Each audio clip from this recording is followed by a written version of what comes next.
뉴스를 마칩니다. 지금까지 아나운서 김태규였습니다. KBS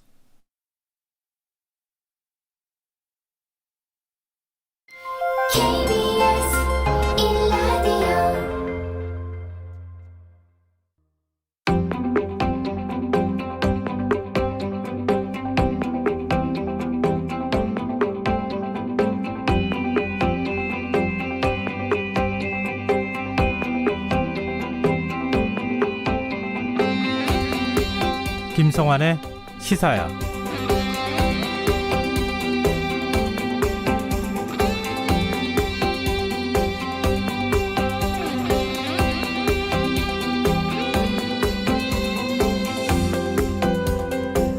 미얀마 군인들이 시민들을 유혈 진압하는 과정에 물축제를 벌인 것으로 알려져 비난이 일고 있습니다.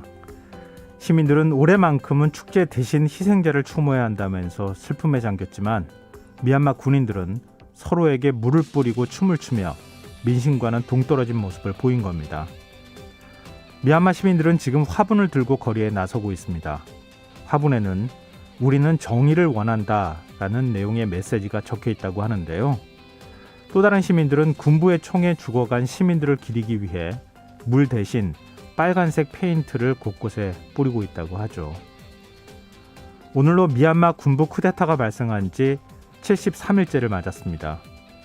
군의 유혈 진압으로 미얀마에서는 벌써 700명이 넘는 사망자가 발생했고 확인된 어린이 사망자만 43명, 구금된 사람은 최소 3,000명에 달하는데요. 최근 SNS에는 미얀마 청년의 사진이 확산되고 있습니다. 그가 된 편말에는 고작 700명 죽었다.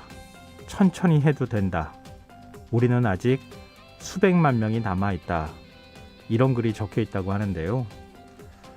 중국과 러시아의 반대로 아무 역할을 하지 않고 있는 유엔을 비판하는 반어적 표현이라고 합니다. 국제사회가 계속해서 방관자로 남는다면 미얀마의 봄은 결코 찾아오지 않을 텐데요. 김대중 전 대통령의 생전연설에서 답을 찾아보면 어떨까요? 독재에 시달리는 국민들을 돕는 것은 민주주의를 신봉하는 우리들의 신성한 권리이자 의무이다. 시사평론가 김성환입니다. 문재인 대통령이 내일 정세균 국무총리를 포함한 개각을 단행할 것으로 보이는데요. 잠시 후 뉴스에서 자세한 소식 살펴보겠습니다. 일본 정부가 후쿠시마 원전 오염수를 바다에 방류하겠다고 밝혀 논란이 일고 있는 가운데 국제원자력기구 IAEA가 국제조사단 파견을 검토하겠다는 입장을 내비쳤는데요. 이런 상황에서도 일본에선 막말이 끊이지 않고 있습니다. 더 깊이 있게 들여다보는 인터뷰 시간에는 일본 현지를 전화 연결해서 자세한 상황 살펴보겠습니다. 김성환의 시사에는 청취자 여러분의 관심과 참여를 기다립니다. 시사에는 청취율 조사 기간을 맞아서 작은 이벤트 이어가고 있는데요. 오늘도 평소처럼 방송 내용에 대한 의견 받고요. 저희 프로그램을 홍보하고 애청자를 인증하는 차원에서 저희 프로그램 이름인 시사야에 대한 삼행시를 받아보려고 합니다. 문자 주신 분 가운데 10분 추첨해서 커피와 케이크를 드실 수 있는 모바일 상품권 보내드릴 텐데요. 참여하실 번호는 샵9730이고요. 짧은 문자는 50원, 긴 문자는 100원의 이용료가 부과됩니다. 콩 게시판을 통해서도 무료로 참여하실 수 있고요. KBS 라디오 유튜브 채널을 통해서도 실시간으로 시청 참여하실 수 있습니다. KBS 라디오 김성환의 시사야. 그럼 지금 시작하겠습니다.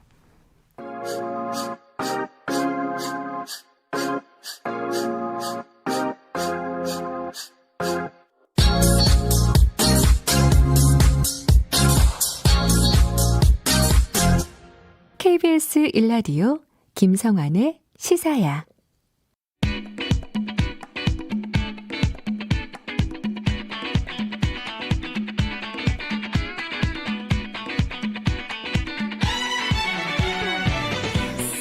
오늘 놓쳤던 뉴스 꼼꼼히 정리해드리는 뉴스야 시간입니다. 오늘은 곽재훈 프레시안 기자 나와 계십니다. 안녕하세요. 안녕하세요. 네. 코로나19 신규 확진자 수가 지금 700명대 안팎에서 줄어들 기미가 전혀 보이질 않고 있는데요. 이 현황이 어떻게 나옵니까? 네, 오늘 신규 확진자 수 오늘 자정 기준으로 698명이었습니다. 어제보다 33명 줄어든 건데요. 누적 확진자 수는 그래서 11만 2,117명이 됐습니다. 오늘 신규 확진자 감염 경로를 보면 지역 발생이 670명, 해외 유입이 28명이었고요. 이 지역 발생 확진자는 이제 어제보다 다소 줄어서 600명대 후반으로 나타났습니다. 지역별로는 서울, 경기, 인천 등 수도권이 총 454명으로 전체 지역 발생의 67.8%를 차지했고요. 비수도권은 부산이 54명, 상당히 많았고 경남, 울산이 20명을 조금 넘는 등 전체 비수도권이 216명, 32.2%를 차지했습니다. 코로나19 사태 장기화로 좀 피로감이 누적됐기 때문일까요? 방역 수칙을 지키지 않는 사례들이 곳곳에서 나타나고 있어요. 네, 오늘 중앙방역대책본부에 따르면 이 행정안전부에서 운영 중인 안전신문고에 이제 무인 빨래방 또 셀프 카페 등 이제 무인 업소 관련해서 방역수칙 위반 사례가 다소 접수가 됐다고 하는데요. 뭐 구체적인 내용을 보면 관리자가 상주하지 않는 이제 무인 빨래방, 뭐 그 동전 넣고 빨래하는 이 그 빨래방에서 이용자들이 마스크를 착용하지 않고 장시간 머물면서 대화를 나누거나 음식물을 먹는다 이런 제보가 있었습니다. 또 빨래방 내에 출입 명부가 구비돼 있지 않거나 이용자가 실내에서 마스크를 내리고 이제 뭐 기침을 하거나 이런 사례들도 함께 접수가 됐다고 하고요. 또 무인 카페, 뭐 무인 스터디룸 이제 이런 곳에서 오후 10시 이후에 5명 이상이 모여서 음료를 마시고 뭐 좌석간 거리두기를 지키지 않고 이런 사례들도 신고가 됐습니다. 지금 아시다시피 사회적 거리두기 2단계 적용 중인 수도권에서는 식당이나 카페 모두 밤 10시부터 이튿날 오전 5시까지는 매장 내 영업이 금지되는데 이제 무인 업소 같은 경우에 이제 이걸 제대로 이제 제재하거나 이제 단속할 방법이 없다는 건데요. 네. 이 방대부는 무인 영업장의 경우 자발적 방역 수칙 준수가 매우 중요하다면서 입구에 마스크 착용과 거리두기 관련 안내문을 게시하고 출입자에 대해 발열 체크를 하고 출입 명부를 기재하도록 하는 등 방역 수칙을 준수해달라고 당부했습니다. 방역 당국은 합동 방역 점검단을 본격 가동하고 현장 점검에 본격적으로 나섰어요. 네, 전해철 중앙재난안전대책본부 2차장은 오늘 중대본회의 모두 발언을 통해서 확진자가 여전히 600에서 700명대를 이어가는 우려스러운 상황이라면서 지난 5일부터 강화된 기본 방역수칙이 시행 중인 가운데 유흥시설 방역수칙 위반 건수가 시행 전 일주일간 30여 건에서 시행 후 150여 건으로 증가했다고 지적을 했습니다. 전 장관은 오늘부터 7개 중앙부처와 17개 시도가 참여하는 합동 방역점검단을 가동해서 식당, 카페와 목욕장, 어린이집 등 9개 취약 분야를 철저히 점검해 감염 확산을 막겠다고 밝혔습니다. 부산시가 소상공인들의 의견을 수렴해서 이 확산세가 안정되면 점심시간 5인 이상 모임을 한시적으로 허용하는 이런 방안을 검토 중이라고요. 네, 뭐 확산세가 안정되면이라는 전제를 달기는 했는데 조금 논란의 소지가 있어 보이는데요. 네. 이 부산시가 오늘 오전 부산시청에서 이제 비상경제대책회의를 열고 지역 경제 상황 점검 그리고 당면 이슈 대응 방안을 논의를 했습니다. 이 박형준 신임 부산시장이 민생 현장에서 5인 이상 사적 모임 금지로 어려움이 가중된다는 이야기를 많이 들었다면서 코로나 확산세가 안정되는 시기에 같은 일행에 한해서 평일 점심시간만이라도 5인 이상 모임을 허용하는 방안을 정부와 적극 협의하겠다. 이제 이렇게 말해서 주목을 끌었는데요. 네. 이와 관련해서 방역당국은 다소 좀 우려 섞인 반응을 보였습니다. 이 방대본의 권준욱 제2부본부장은 이 부산이라든지 특정 지자체에서 어떤 조치를 취할 때는 중대본 회의를 통해 충분히 조율 합의되고 그 이후에 조치가 취해지는 것이 원칙이라면서 특히 부산과 울산의 경우 지금 비수도권임에도 사회적 거리두기 단계가 2단계인 상황이다. 중대본 회의를 통해서 조율한 뒤에 조치가 취해지는 것이 바람직한 방향이다. 이렇게 언급했습니다. 그런가 하면 경기도는 독자적으로 백신을 도입하는 방안을 검토하겠다고 밝혔다고요. 네, 오늘 이재명 경기도지사가 이 경기도의회 임시회에서 이제 도정 질의에 대한 답변을 하는 도중에 이 국내에서 이미 접종 중인 백신 외에 새롭게 다른 나라들이 개발해 접종하고 있는 백신을 경기도에서라도 독자적으로 도입해서 접종할 수 있을지 실무적으로 검토하고 있다. 이렇게 밝혔습니다. 이재명 지사는 지금 4차 대유행이 우려되고 있어 특단의 대책이 필요하다면서 가능하면 중앙정부의 건의에서라도 추가 백신 확보를 위해 노력해보겠다면서 이렇게 얘기를 했습니다. 이 지사가 언급한 이 다른 나라 백신이라는 거는 이제 지금 아스트라제네카나 화이자 등 이 정부 차원에서 도입 중인 이 백신 외에 네. 뭐 러시아, 중국 등 다른 외국에서 개발한 백신을 지칭하는 걸로 보이는데요. 경기도 관계자는 이 법률적 문제 등을 실무 부서 차원에서 검토하는 단계라고 언급을 했습니다. 좀 상황이 그만큼 심각하다 이렇게 또 볼 수 있을 텐데요. 오늘 오후 9시 잠정집계치 나왔습니까? 네, 오늘 오후 9시까지 잠정집계가 628명으로 어제 같은 시간 대비 4명이 적었습니다.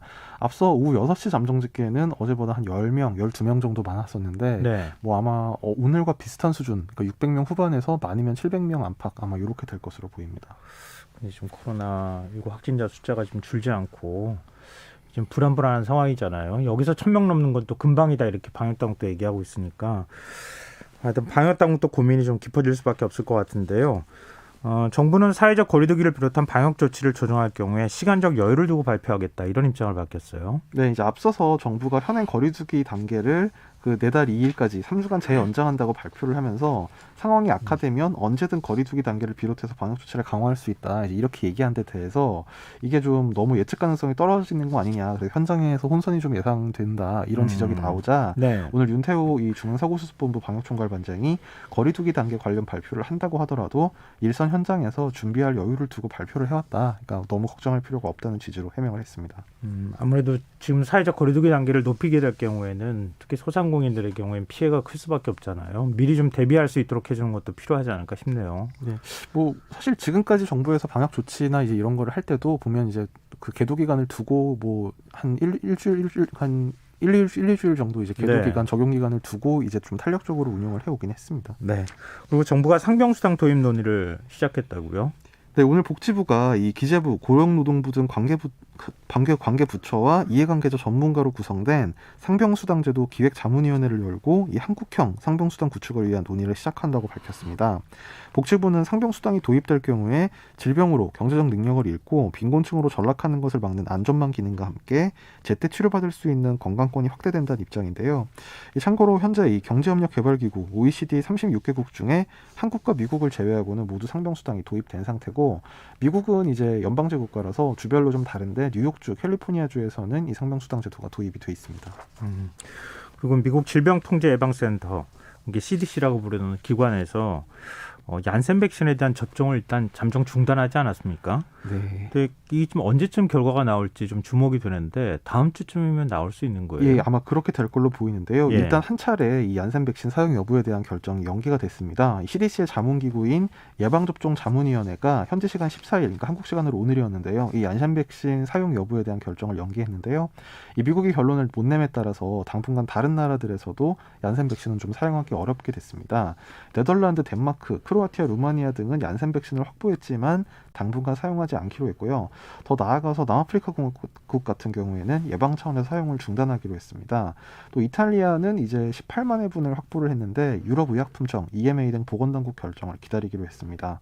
이 EMA는 아직 미국과 달리 얀센 백신 접종을 중단하진 않았는데 이 상태에서 다음 주에 이제 다시 결정을 내릴 예정이라고 밝혔는데요. 이제 EMA가 뭐 중단하라는 이제 입장까지는 아직 내지 않으면서 뭐 폴란드, 프랑스 같은 국가에서는 뭐 아직까지 이제 그 기존의 접종 계획을 변경하지 않고 계속 접종을 하겠다 이런 입장을 유지를 하고 있기도 합니다. 일단 다음 주 정도면은 접종을 어떻게 하면 좋을지 이런 것의 여부가 좀 결정이 되지 않을까 싶은데요. 네, CDC나 EMA 등 이제 미국과 유럽의 그 전문 기관들에서 아마 다음 주 중에 그 조사 결과 결론을 발표를 할 것 같습니다. 얀센 백신과 관련해 우리 당국 정부는 어떤 입장입니까? 네, 그 배경화 중앙사고수습본부 백신 도입 총괄팀장 오늘 브리핑에서 이 바이러스 벡터 계열 백신에 대해서 현재로선 구매 계획에 변동이 없다 이런 입장을 밝히면서 이상 반응을 모니터링하면서 살펴나가야 할 문제라고 답변을 했습니다. 그러니까 다른 나라들과 달리 아직까지 얀센 백신 같은 경우에 우리나라에는 도입이 이루어지지 않고 그냥 도입할 계획이다 지금 이런 단계이기 때문에 네. 현 단계에서 뭐 아주 뭐 어떤 급격한 뭐 조치를 취할 필요는 없다 이제 이런 취지의 답변이었는데요. 중수본의 윤태호 방역총괄반장도 미국 상황을 지켜보고 국내 전문가 의견을 수렴하면서 관련 논의가 이루어질 것이라면서 질병관리청이 미국 CDC 결정을 긴밀히 모니터링하고 있다고 밝혔습니다. 근데 이렇게 백신과 관련해서 안전성 논란이 자꾸 일어나면 백신 접종을 꺼리는 움직임이 더 커지지 않겠습니까? 그 부분이 오히려 더 걱정돼요. 네, 지금 사실 이제 우리 정부 같은 경우에 상반기 내 국민 1,200만 명에게 접종을 하겠다. 그래서 오는 11월까지 집단 면역을 형성하겠다 이런 입장이었는데요. 지금 아스트라제네카 백신에 대해서 불안감이 커지고 지금 방금 말씀드렸던 얀센 등 다른 백신 관련해서도 좀 불안한 상황이 나오면서 목표 달성이 쉽지 않을 수 있다 이런 관측이 있습니다. 이 전문가들은 언론 인터뷰에서 좀 정부의 신중한 대응을 주문을 했는데요. 정재훈 가천대 의대 예방의학과 교수는 미국의 얀센 미국의 얀센 백신 접종 중단 권고가 국내에 영향을 미치게 될 것이라고 지적을 하면서 대체 백신을 마련하는 것이 아주 중요한데 전반적으로 국내 수급 상황이 여의치 않아서 어렵다고 지적을 했습니다. 고려대 예방학과 천병철 교수는 얀센 백신이든 아스트라제네카든 현재까지 나온 혈전증 관련 연구 결과를 평가해야 한다면서 당장 백신을 사들이는 것보다 국민 건강을 최우선에 두고 상황을 지켜보는 것이 맞다고 주장했습니다. 네. 그리고 오늘 문재인 대통령이 확대 경제 장관회의를 주재했는데 방역이 안정되는 대로 과감한 소비 활성화 방안을 준비할 것이다. 이런 입장을 밝혔죠. 네, 문재인 대통령 오늘 오후 청와대에서 이 확대 경제 장관 회의를 주재하고요. 국민의 삶을 확실히 나아지게 하기 위해선 경제 회복의 시기가 빨리 돌아야 하고 수출과 내수가 함께 활력을 찾아야 한다면서 방역이 안정되는 대로 과감한 소비 활성화 방안을 준비할 것이라고 밝혔습니다. 문 대통령은 특히 정부는 각종 소비 인센티브와 110조 원 규모의 투자 프로젝트 등 내수 개선 방안을 추진하고 있다면서 필요하면 언제든 추가 대책에 나설 것이라고 말했습니다. 또 국제기구나 글로벌 신용평가사들은 한국의 재정 여력이 아직 충분하다고 평가하고 있다면서 확장적 재정 기조를 유지할 것이라고 언급했습니다. 네. 화제로 바꿔보겠습니다. 문재인 대통령이 내일쯤 개각을 단행할 것으로 보인다. 이런 보도가 나오네요. 예, 내일 이제 정세균 국무총리를 포함해서 이제 국무위원 또 이제 총리를 포함한 이제 개각을 단행할 것이다 이런 관측이 나오고 있는데요. 또 청와대 비서진 개편도 같은 날 이뤄질 것이라는 전망이 있습니다. 이 정세균 총리는 이미 문재인 대통령에게 사의를 표했고 내일 공식 발표가 있을 예정이라는 건데요. 그래서 이제 청와대가 정 총리의 사임을 발표하면서 이제 후임 총리 후보자를 함께 공개할 것으로 지금 예상이 되고 있습니다. 후임 총리로는 김부겸 전 행안부 장관이 지금 유력하게 거론이 되고 있는데 문 대통령이 막판까지 고심을 거듭하고 있는 것으로 전해지고 있습니다.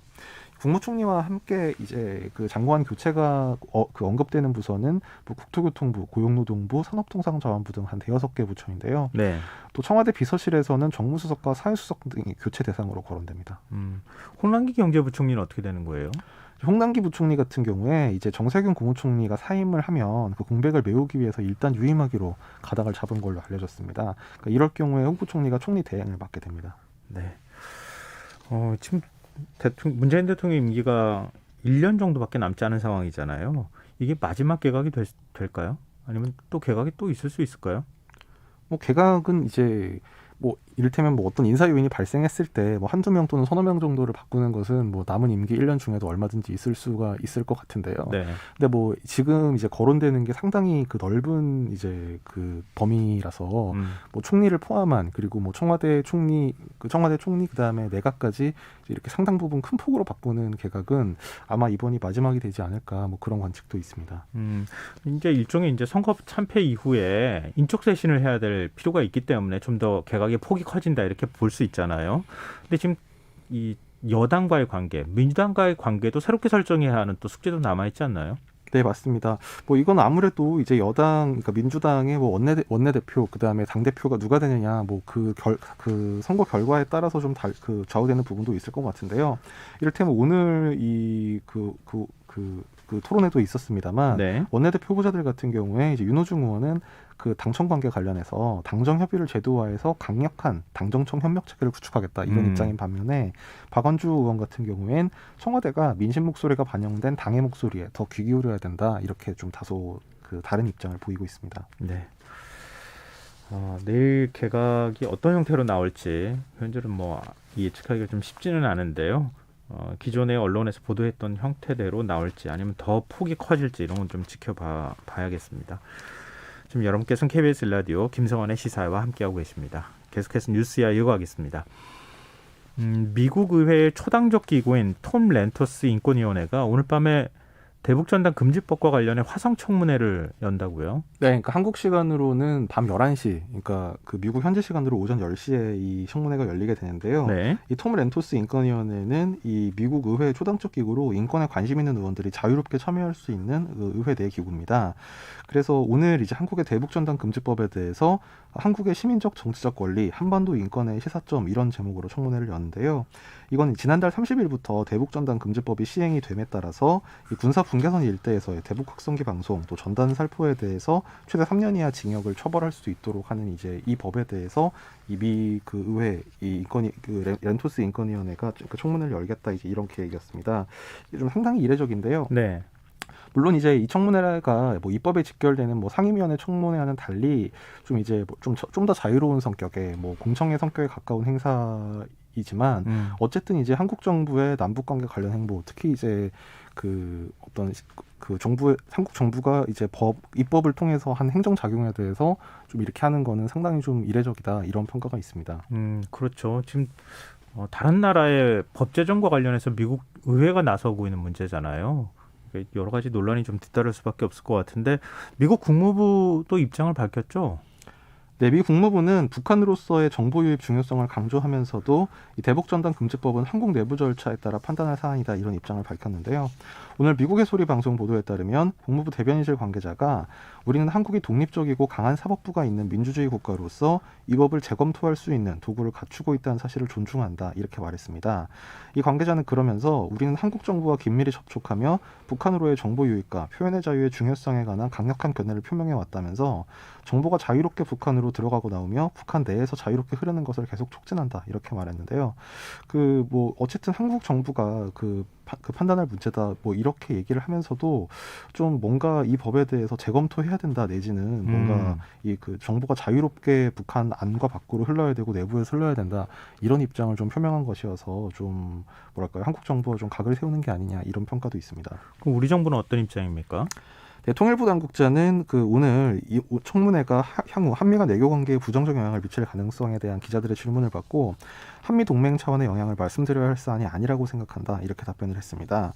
통일부는 이 남북 관계 발전에 관한 법률 개정안은 접경 지역 주민의 생명 안정 등 권리를 보호하고 이런 권리가 표현의 자유나 북한 주민의 정보 접근권 등 다양한 권리와 조화롭게 보장될 수 있도록 하려는 취지의 법률이기 때문에 한미 동맹과 직접 관련된 사안이 아니라고 설명했습니다. 아울러 정부는 이번 청문회 과정에서도 정부가 가진 입장이 균형 있게 반영되고 전달되도록 계속 설명할 것이다, 이렇게 밝혔고요. 외교부도 비슷한 취지의 입장을 오늘 밝혔습니다. 근데 정세현 전 통일부 장관은 내정 간섭이다, 이런 주장을 내놨어요.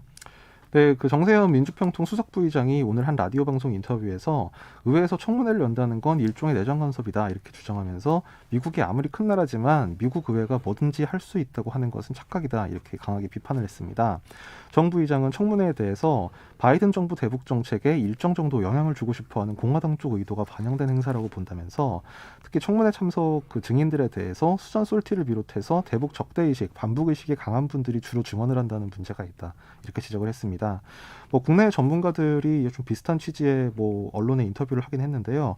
이를테면 중앙일보가 오늘 보도했는데 이 경희대 서정건 정치외교학과 교수는 미국 내 보수와 진보가 인권이란 보편적 국제교범에 상당한 가치를 두는 건 사실이지만 이런 활동은 상대국가 인권을 증진시키는 실효성보단 이념 지원과 이익단체를 둘러싼 미국 국내의 정치적 동기로 이루어지는 측면이 크다고 봐야 한다, 이렇게 지적을 했습니다. 또 오늘 국민일보 보도에 따르면 미국의 켄 가우스 해군연구소 국장은 대북전단 금지법이 표현 자유를 침해했다고 볼 소지는 있으나 지금은 남북관계와 북미관계가 모두 중요한 시기이기 때문에 적어도 한시적으로는 이 법을 건드려서 안 된다, 이렇게 주장을 했고 역시 미국 국익연구소의 해리 카지아니스 한국 담당 국장은 이건 표현의 자유 문제가 아니라 국가 안보의 문제라면서 대북전단을 문제 삼아 북한이 도발할 수 있는 위기를 피하기 위해 한국 정부가 이 법을 유지해야 한다고 주장했습니다. 정치권 반응은 어떻습니까? 민주당은 별다른 반응이 없었고요. 국민의힘도 오늘 나온 반응은 없고요. 한 3일 전, 한 4월 12일에 윤희석 대변인 명의 논평이 이 국제사회의 경고에도 김여정 하명법을 강행했다, 이렇게 정부를 비판하면서 청문회가 열리는 것 자체가 국가적 망신이라고 주장했습니다.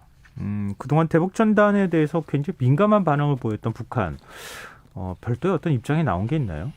아니, 뭐 오늘 현재까지는 한 9시 10시까지는 지금 뭐 이 청문회에 대해서는 별다른 반응이 나온 게 없고요. 네. 이 고 김일성 국가주석의 이 생일 태양절 그 북한 명절을 맞아서 뭐 다양한 행사를 열면서 축제 분위기를 연출하고 있다고 전해지고 있습니다.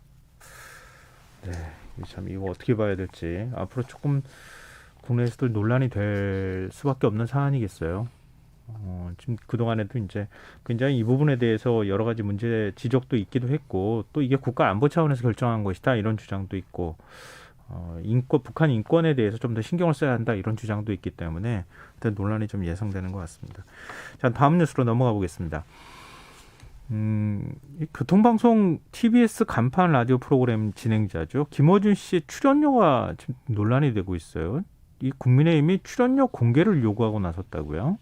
네, 국민의힘 배준영 대변인이 이 시민은 혈세가 그에게 얼마나 주어지는지 알 권리가 있다면서 네. 이 김어준 씨가 TBS의 정보 공개에 동의하거나 본인이 직접 밝혀야 한다 이런 주장을 폈습니다.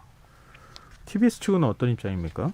네, TBS는 이 국민의힘 의원들의 출연료 자료 공개 요청에 대해서 개인정보보호법에 따라 민감한 개인 소득 정보를 정보 주체의 동의 없이 공개할 수 없다면서 공개를 거부했습니다.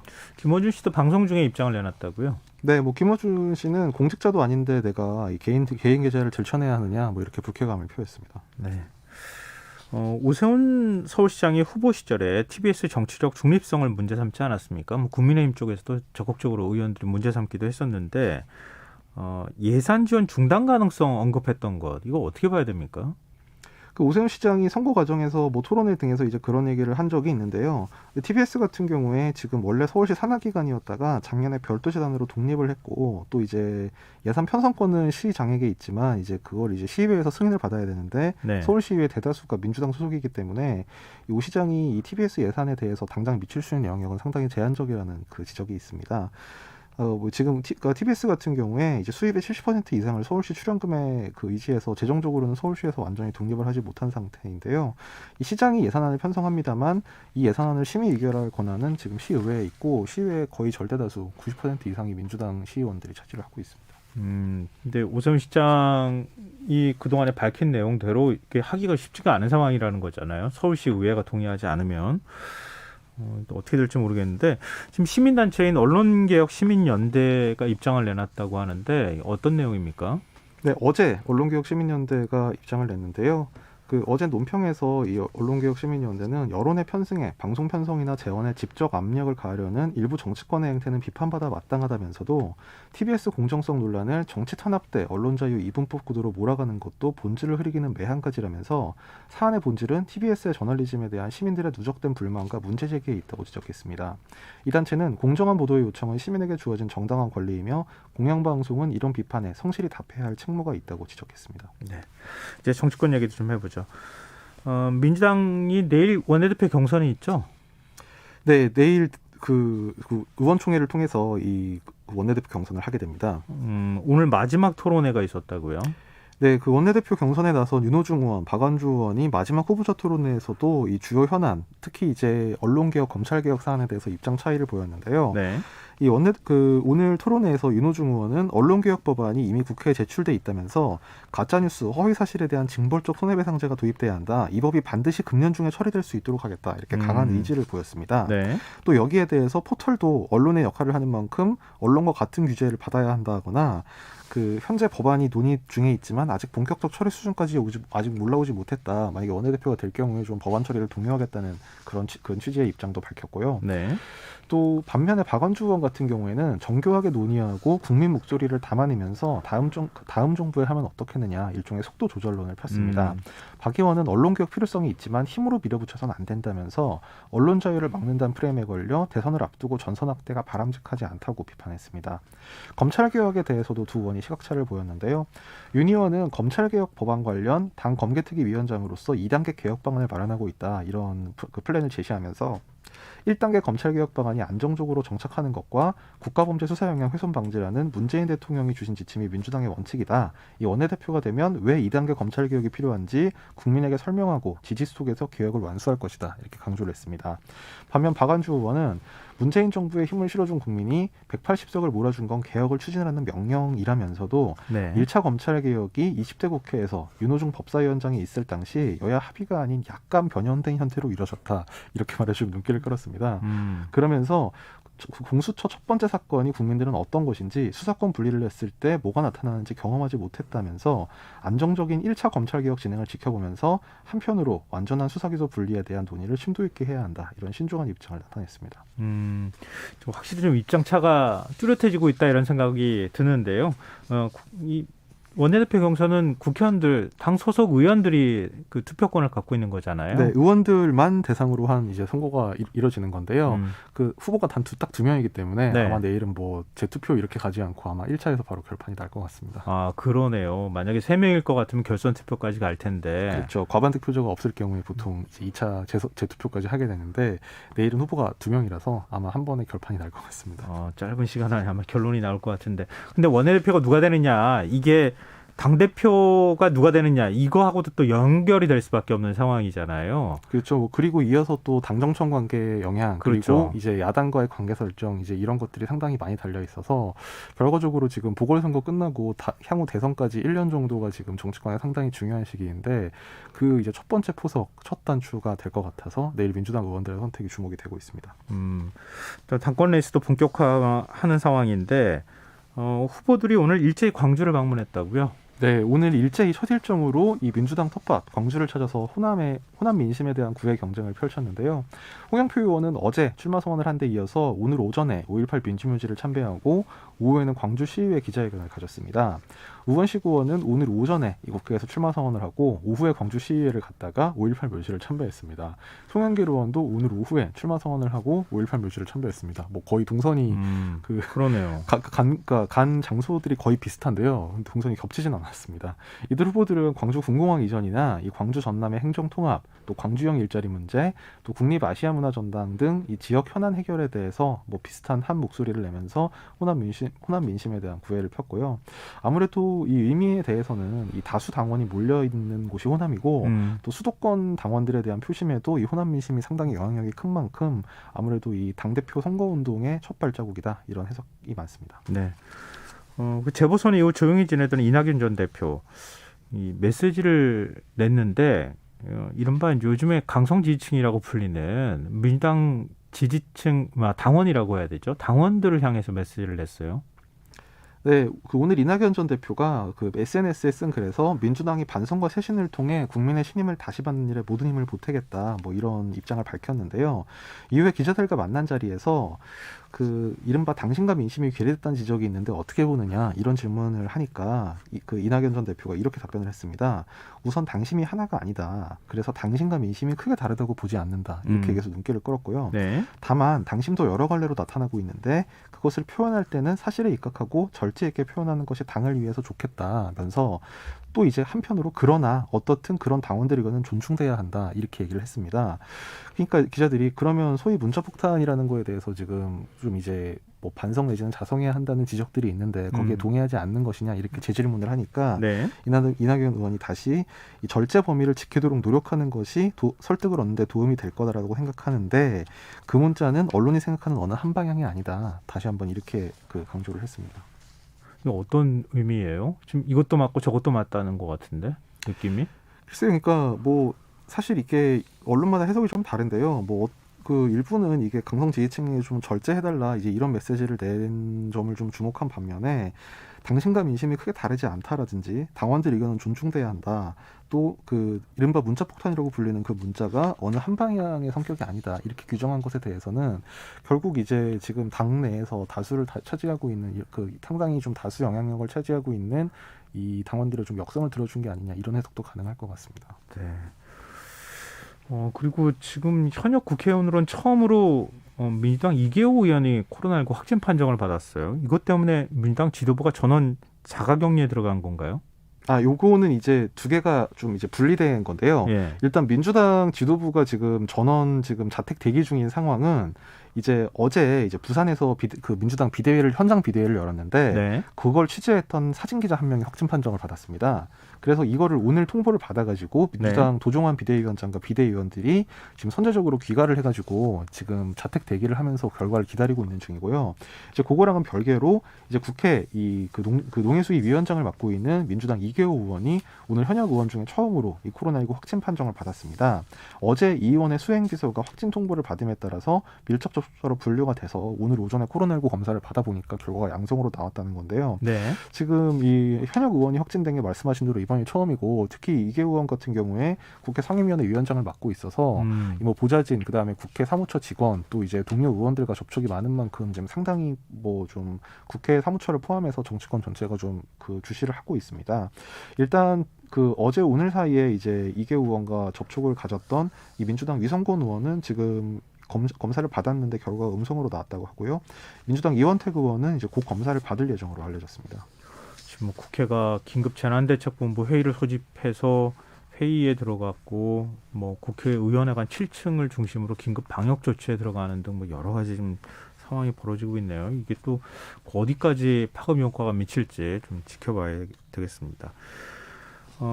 이제 그 지금 일본 정부의 후쿠시마 오염수 방류 결정 이것에 대해서 지금 국회 차원의 어떤 논의가 이루어져야 되는 상황인데 지금 이번 그 확진 판정하고 그다음에 자가격리가 영향을 미치게 되는 거예요.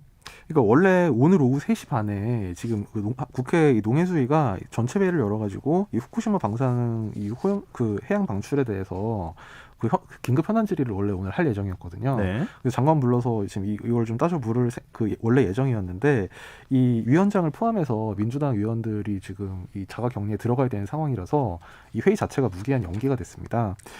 그 국민의힘 농해수위 위원들이 오늘 낸 성명에 따르면. 네. 그 이번 현안 질의에서 정부 대비 사항을 철저히 점검하고 국회 차원 대응 방안을 모색하는 데 총력을 기울이고자 하였으나 이계호 위원장을 비롯한 민주당 농해수위 소속 그 5명 의원들께서 자가격리를 실시하게 돼서 상임위 참석이 어렵게 된 바 전체 회의가 무기한 연기되었다면서 이 코로나 상황이 정리되는 대로 신속히 전체 회의 개최를 요청할 계획이라고 밝혔습니다. 민주당 원내대표 경선은 어떻게 되는 거예요? 지금 그 관련도 지금 민주당이 좀 상당히 좀 그 분주하게 움직였는데요. 민주당 허영 대변인에 따르면 이 원내대표 선거는 철저히 방역 수칙을 지키면서 예정대로 진행을 한다. 이렇게 허 대변인이 밝혔고요. 자가격리 등의 이유로 의총에 불참하는 의원은 온라인 투표를 통해서 선거에 참여할 예정이라고 설명했습니다. 국민의힘 상황도 좀 살펴보겠습니다. 주호영 당대표 권한대행이 합당과 관련해서 지금 국민의당과 합당하는 문제에 대한 입장을 밝혔죠. 이게 언제쯤 합당 여부가 결정된다는 겁니까? 일단 오늘 아침에 이 불교방송 라디오 인터뷰에서 다음 주 월요일에 국민의힘 전국 시도당 위원장 회의를 열어서 정리를 하고 그러면 내주 중에 결론이 나고 아마 좋은 결과가 있을 것으로 생각한다 이렇게 예측성 발언을 했고요.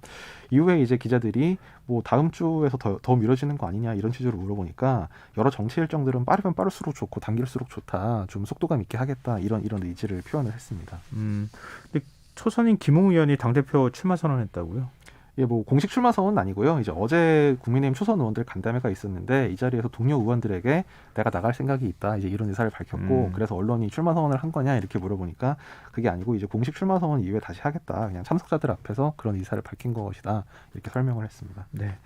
한 다음 주 정도면은 뭐 합당 여부 그러니까 안철수 대표하고 어느 정도 논의가 진행이 됐는지 또 확인할 수 있지 않을까. 그러니까 안철수 싶네요. 대표가 오늘 네. 기자들과 만나서 이제 얘기를 한 게요. 내일 대구 가서 당원 간담회를 하고 다음 주에 광주를 포함한 다른 여러 지역에 예정돼 있다 이렇게 얘기를 하면서 아마 다음 주 후반이나 말 정도면 그런 과정을 거칠 수 있을 거다 이렇게 얘기를 했어요. 그래서 아마 다음 주는 좀 넘기게 되지 않을까 생각이 듭니다. 네, 알겠습니다. 지금 김성환의 시사회는 청취율 조사 기간을 맞아서 오늘은 시사야 이 세 글자에 대해서 삼행시를 좀 받아보고 있는 중인데요. 휴대전화 뒷자리 5591 쓰시는 청취자분께서 시대 정신을 읽을 수 있습니다. 사건 사고의 핵심을 짚어줍니다. 야심한 피곤한 운전에 길동무가 되어주는 시사야가 있어 감사합니다. 이런 삼행시 보내주셨고요. 5700님 시사에 대해 알고 싶어. 사회생활에 절대적으로 필요하지. 야 모두들 들어와. 시사야가 최고야. 화이팅! 이렇게 해주셨습니다. 감사합니다. 7985님 시간이 지날수록 사랑받고 야무진 시사 프로그램이 되길 희망합니다. 이렇게 삼행시 지어서 보내주셨습니다. 정말 감사합니다. 재치 있는 삼행시 계속 기다리고 있겠습니다. 네, 뉴스야 오늘 여기까지 하겠습니다. 지금까지 곽지혜 홈프레시안 기자였습니다. 고맙습니다. 감사합니다.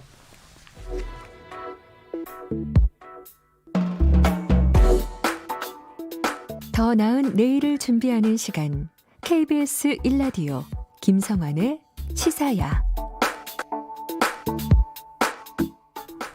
지난 13일 일본 정부가 원전 오염수를 해양 방류하겠다고 공식 결정한 이후에 일본 내부와 국제사회에 거센 파장이 일고 있습니다. 이런 가운데 국제원자력기구 IAEA는 한국 등 주변국 전문가도 참여하는 국제적인 조사단 파견을 검토하기로 했는데요. 일본 게이센 여학원대 국제사회학과 이영채 교수 연결해서 일본 현지 분위기 좀 살펴보도록 하겠습니다. 교수님 안녕하십니까? 네, 안녕하십니까? 네. 일본 정부가 원전 오염수 해양 방류 결정 내리고 난 다음에 뭐 국제적인 파장이 지금 상당한데요. 혹시 해양 방류를 강행하겠다고 결정할 것이다 이렇게 예상하셨습니까, 교수님? 네, 일본에서는 원래 이게 작년 10월에 해양 방류를 하기로 예정돼 있었는데 네. 당시 후쿠시마 주민들의 반발이 있었고 또 전국 어업협회에서 반발이 있었기 때문에 이것을 보류하고 있었죠. 뭐 이미 해양 방류라는 방식으로 전문가들 자문위원을 통해서 일본 정부는 결정을 했었기 때문에 시기적인 문제이기도 했는데 지금 이 시기에 이걸 결정을 하기까지는 조금 예상하지는 못했지만 생각보다는 갑작스러운 결정이라고 좀 보여집니다. 근데 일본 정부 당국자들의 반응이 오히려 더 주변국들에 좀 화를 돋는다고 해야 되나요? 지금 아소다로 부총리는 오염수를 마셔도 괜찮다 이렇게 얘기를 하고 일본 정부의 한 고위 공직자가 한국, 중국 따위에게 비판을 듣고 싶지 않다 이런 말을 했다 지금 언론 보도를 통해서 전해지고 있는데요. 이런 발언 어떻게 해석해야 됩니까, 저희가?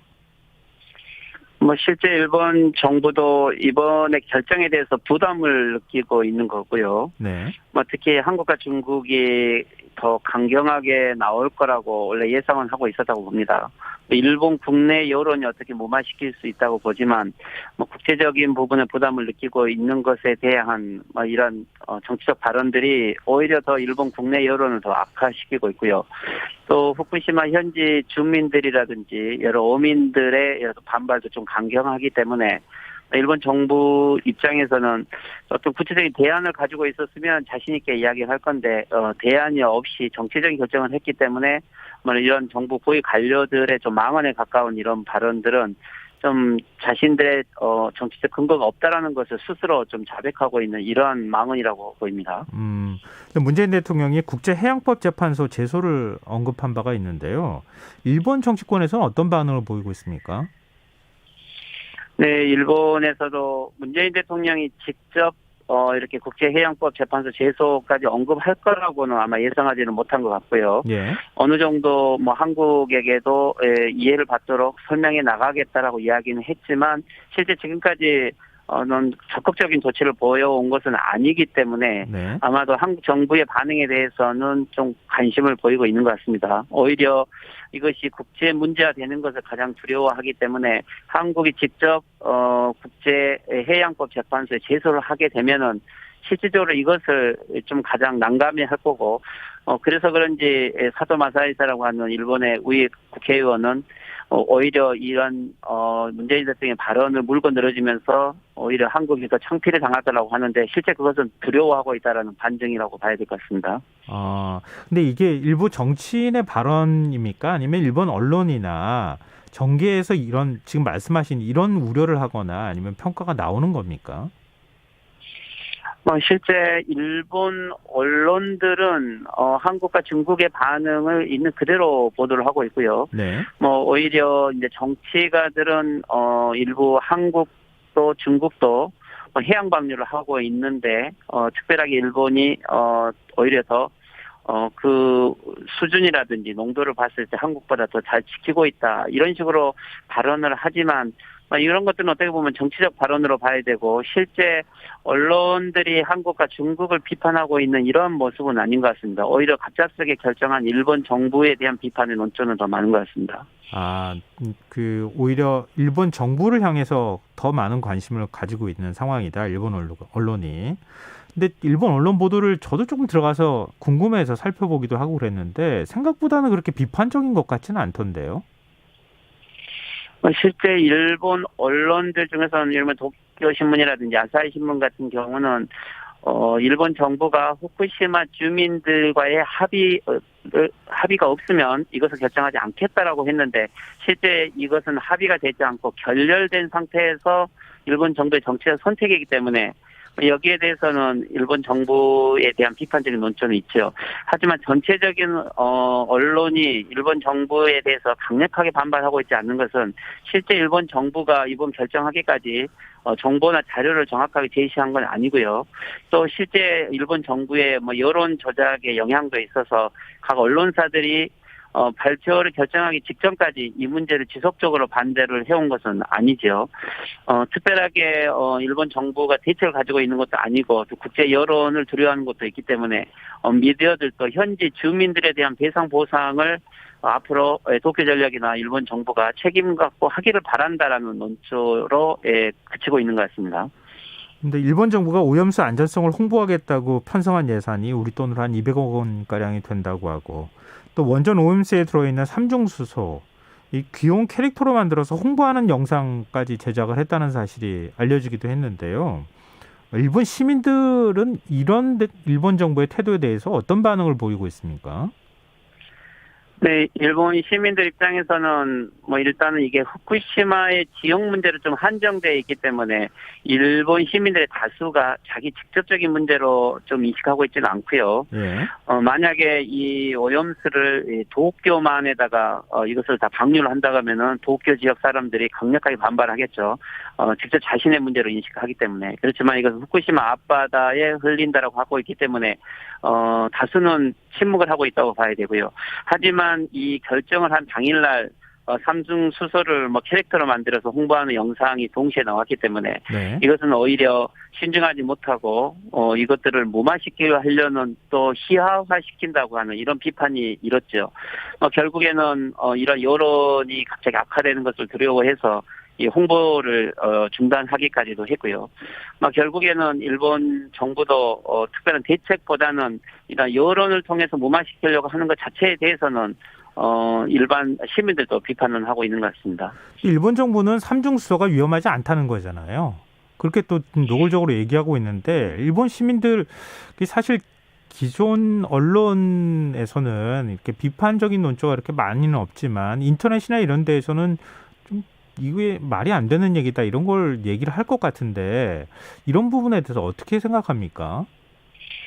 네, 인터넷 같은 경우도 일본 정부를 지지하는 인터넷 여론들이 많이 있고요. 결국에는 가장 효율적이다. 그리고 또 중국도 삼중수소를 내보내고 있다. 이런 식으로 여론을 만들고 있죠. 하지만 실제 전문가들 입장에서는 삼중수소는 실제적으로 문제가 있고 삼중수소를 아직 분리하는 기술이 나와 있지 않죠. 적용되고 있지 않지만 2년 이내에 이것을 하겠다고 하지만 그것은 실질적으로 불가능한 거고 결국에는 방사능 물질을 농도를 약화시키지도 못한 채 바다에 방류하고 있는 것 자체에 대해서는 전문가들은 크게 지적을 하지만 일본 국민들은 실제 이게 어떤 문제인지 정확하게 잘 모르고 있는 것 같습니다. 그만큼 또 여론을 만들고 있지도 않고요. 오히려 한국이나 해외의 자료를 보고 오히려 문제의 심각성을 알게 되는 이런 경우가 있기 때문에 오히려 국제적으로 더 문제 제기를 함으로써 일본 시민사회가 좀 자극할 수 있는 계기가 될 것 같습니다. 우리가 느끼는 체감도하고 지금 일본의 그 여론하고는 많이 다르다 이런 생각을 좀 갖게 되는데요. 그렇다면 지금 이번에 오염수 방류를 하게 되면 가장 큰 피해를 후쿠시마 주변 지역에 있는 어민들이잖아요. 가장 많이 볼 거고 지금 그 어민을 비롯해서 수산업계도 상당히 반발하고 있다고 하는데 일본 정부는 어떤 대책을 얘기하고 있습니까? 그렇죠. 예를 들면 후쿠시마 주민들 입장에서 보면 후쿠시마는 원래 그대로 방사능 사태가 있었고 오염 지역이지만 주민들을 이주하는 정책을 써야 되는데 일본 정부가 보장을 하겠다고 해서 주민들을 현재 살게 만들었죠. 약 10년간 지금까지 주민들이 노력을 해왔고 특히 어민들은 여러 가지 부정적인 인식에도 불구하고 수산업에서도 노력을 해와서 이제 신뢰를 얻었다라고 생각하고 있는 이 시점에 10년이 지나서 갑자기 오염수 방류를 결정해버렸기 때문에 여기에는 이 주민들 입장에서는 방사능 문제로 버림받았고 또 이번에 오염수로 다시 버림받았다는 인식이 더 많지요. 아주 강력하게 반발을 하고 있고 결국 도쿄전력이나 일본 정부가 여기에 배상을 해야 되지만 일본 정부가 하지 않고 도쿄전력이라는 회사를 통해서 배상을 시키고 있기 때문에 실질적인 배상이 어떻게 될지 이 부분도 아직 미지수죠. 그래서 전국 어업협회에서는 결국 일본 정부의 의견을 받지 않았기 때문에 2년 이내에 이게 순조롭게 방류가 되고 합의가 될지 좀 이것도 불투명한 상황인 것 같습니다. 근데 정말 궁금한 게요. 지금 이제 도쿄올림픽을 앞두고 있는 상황이잖아요. 이런 상황에서 갑작스럽게 예상은 되었던 사안이긴 하지만 이렇게 방류 결정을 내린 것 어떤 의미가 있다고 보세요? 어떤 정치적 판단이 있었던 겁니까? 일단은 이 방류를 하기까지 2년이라는 시간이 걸리고요. 그런데 지금 현재 내년 10월이 되면 후쿠시마 현지의 저장 탱크가 다 전체적으로 차버리기 때문에 지금 이 결정은 밀려서 어쩔 수 없이 하게 되는 측면이 있는 것 같습니다. 하지만 올림픽 이전에 이것을 지금 결정한 것은 이후에 올림픽을 강행하게 되면 여론을 전환시킬 수 있고 또 올림픽 이후에 바로 중의원을 해산해서 총선거를 하게 되면 결국 자민당이 승리하면 일본 정부는 이 결정에 대해서 승인을 받았다라고 아마 넘어갈 것 같습니다. 아마 시기적으로 봤을 때 아마 이러한 정치적 판단을 한 것 같습니다. 지금 국제원자력기구가 일본의 국제조사단을 파견할 의향을 밝히고 또 국제조사단에 한국을 포함해달라는 우리 정부 요청에 긍정적인 입장을 표했다고 알려지고 있는데요. 우리 정부가 조사단에 참여할 수 있겠습니까? 그렇죠. 이게 2년 기간 내에 일본 정부는 이 정화 시설하는 기구를 2년간 설치를 하게 되고요.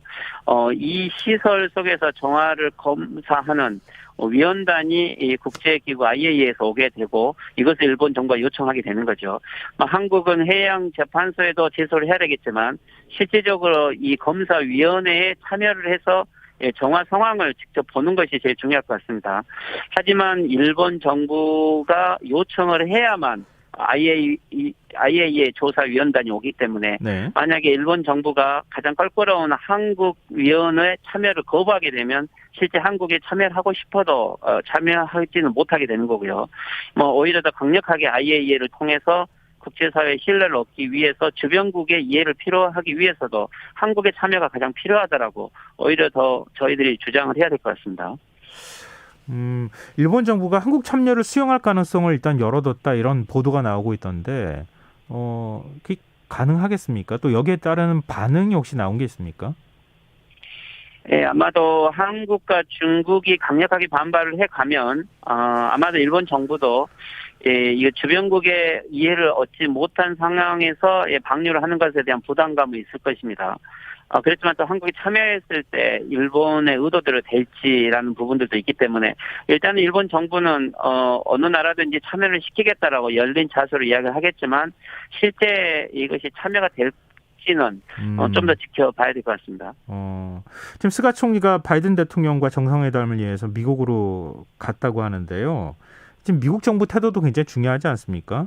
근데 이미 이 후쿠시마 오염수 방류에 대해서 찬성 입장처럼 미국 정부가 밝히고 있는 상황이라서 어떤 대화가 오고 갈지 좀 궁금하기도 한데요.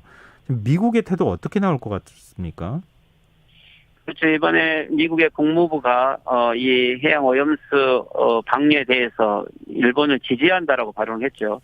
이것은 일본이 국제적으로 고립될 것 같고 또 일본의 입장이 근거가 없다라는 것을 우려했기 때문에 아마 미국의 일본 편을 들어준 것 같습니다. 특히 미중 대립 관계 속에서 지금 현재 바이든 행정부는 일본을 전면에 세워서 동아시아에서 중국과 대립 정책을 쓰는데 경제적으로 일본이 피폐해지고 국제적으로 고립화된다라면 동아시아 전략상 미국의 의도와는 달라지는 거겠죠.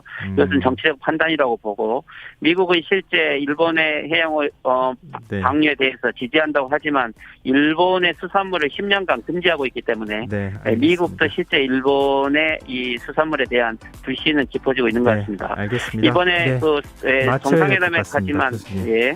네, 시간이 짧아서 죄송합니다. 네, 오늘 말씀 여기까지 듣겠습니다. 고맙습니다. 네, 수고하십시오. 예, 일본 게이센 여학원대 국제사회학과 이용채 교수였습니다. 전 11시 정각 2부에 다시 찾아오겠습니다.